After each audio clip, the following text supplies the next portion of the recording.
So guys, Dylon here, and I'm gonna do a quick climbing video update on the Alchemy Arktos. So how much you subscribe, and let's get into the first part of this video.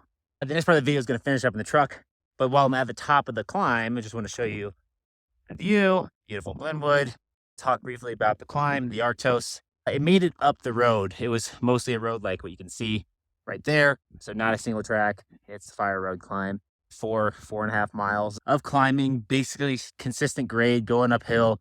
You don't really have any sort of break when you're climbing. It's just, if you climb fire roads, there's not undulations. It's just consistently up a few steep sections ish around the turns. I climbed the Arktos locked out, or at least in the firm position on the shock.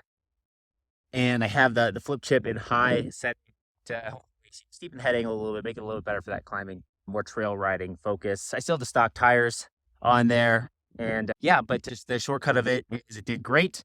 But now I'm going to hit the downhill and let you know how that goes in the truck and a little more details about what I like and what I don't like and what I'd change and what I wouldn't change about the Arktos on the climbs and the downhills. So I'll see you on the truck. What's up, guys? Dylon here, back in the car so I didn't die on the downhill.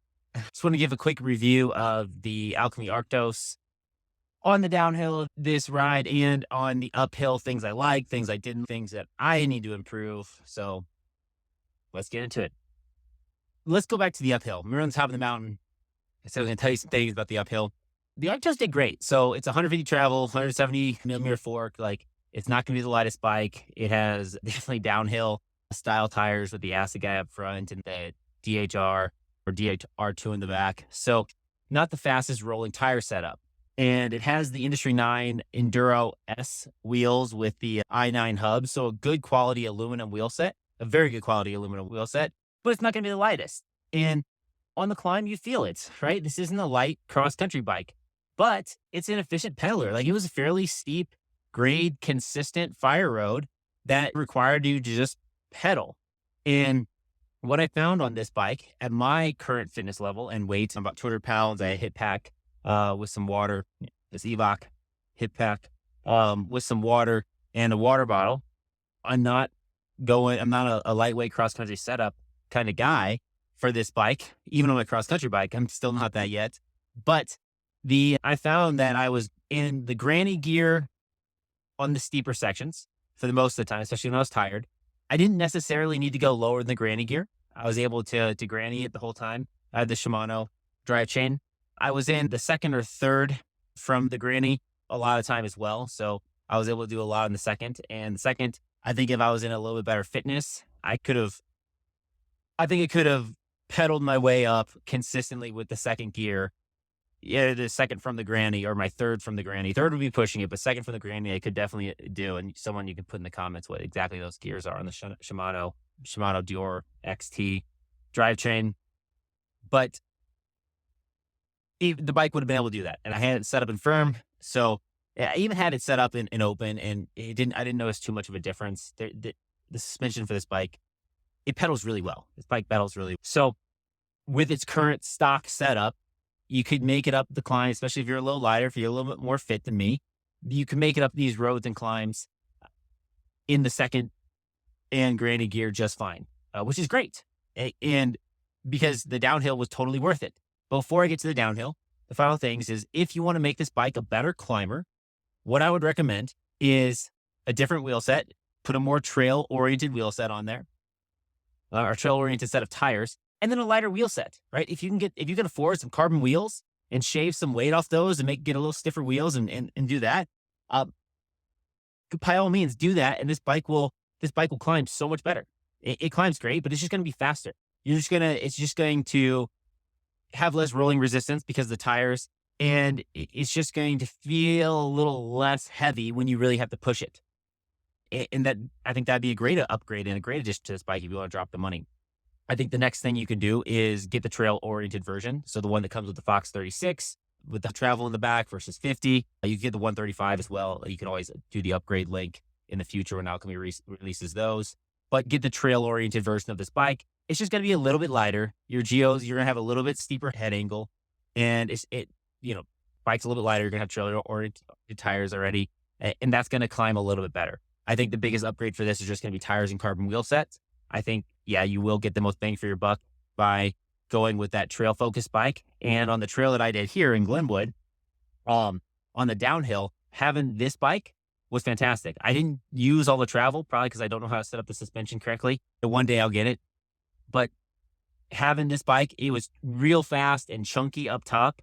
A lot of really good berms for cornering, which I need to improve my cornering skills tremendously, is what it taught me. If you can corner the trail I just did, it would be so much fun because the berms are really nice. They're set up really well. And so if you know what you're doing, you can really throw the bike into them and get a really good, speedy quarter in there. And I imagine you'd have a freaking blast because there's a few sections where you come into the berm, and if you come out with enough speed, you got a little side hit. You got a little jump that you can hit. And I never had enough speed to clear those jumps. I did do a few drops on the trail. There was one that I didn't do because I didn't have full face helmet. I was by myself, no protective gear on there. And I think I would have been fine. But again, it required some speed into a berm, and then you come and drop down, and then it's a little rock lip and a berm on the other side. That's just the bottom of the trail. It is doable. This bike can handle it. But I just didn't want to mess up and just mess up my face, get all beat up after a good ride. So just a tip, if you're riding by yourself and you don't have the right gear, you don't need to push it to the extreme. Right? Show off in front of your buddies, and at least they can take care of you if you smash your face in. But wear a full face helmet. If I was gonna, probably would have done it if I had someone else there and I had knee pads on, but I don't have a full face helmet. I think really having that extra gear just in case something happens, right? Hopefully you don't put yourself in a situation where you do crash, but if you do, it's good to have the right gear for it. But for the downhill, this thing, it was super chunky. This thing ate up all the rocks, all the chunk.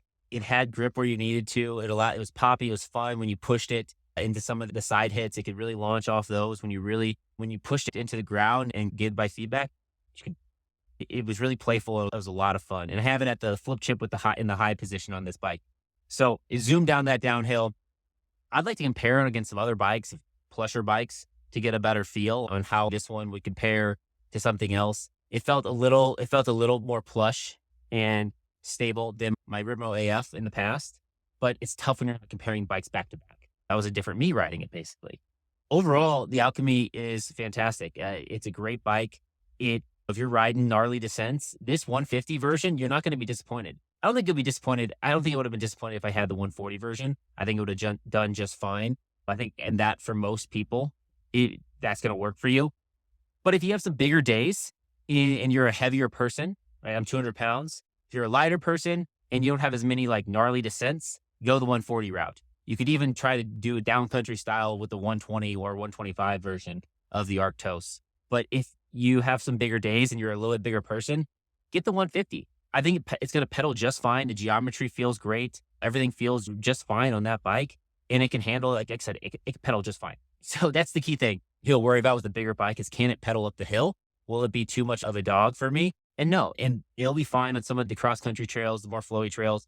I think you just need to change the wheel set out. I think if you're doing more of that riding in general, which is more of what I do versus just up and down, if you're doing a lot of pedaling, swap out the tires, get a more trail-oriented tire set. You'll be fine with that. But it can pedal just fine and pedals pretty darn good, even with the grippier, heavier tires. So I just want to throw that out there. You don't have to, but if you want to go with a little bit more pace and get a little bit longer days in, it wouldn't hurt to switch it out. But if you are hard on your bike and you really need those heavier casing tires, keep those things on there. And of course, a carbon wheel upgrade, I think, would be just fitting for this bike. Overall, I can't recommend the Alchemy Arktos enough, but stay tuned for more reviews. Please let me know what kind of questions and things that you have in the comments below, and I'll be happy to address them. And that's it for this video. If you want to learn more, just check out some of the links below this video. Click on those, help support the channel, and I'll catch you in the next one. Peace.